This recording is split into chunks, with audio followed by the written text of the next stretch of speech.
Hello everyone, welcome to my channel TechXeno. Today we will be installing 7-zip archives file manager which is used to extract and compress archives. And best part of 7-zip is it's completely free. So without wasting much time, let's get started. So simply head up to any of your browsers, type 7-zip in your search bar. Various results appears here, go to first link. Various system specs are there. Download as per your requirement. In my case, it's 64-bit, so I am downloading from that first link.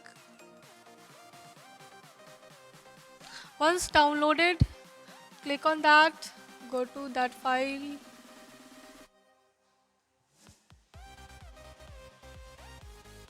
Simply tap yes, install. Once the installation has been completed, go to start menu. Simply head up to all apps. You will find your applications right there. So head up to that 7-zip file manager. So that's it for the installation. You can start compressing your files. Thanks for watching.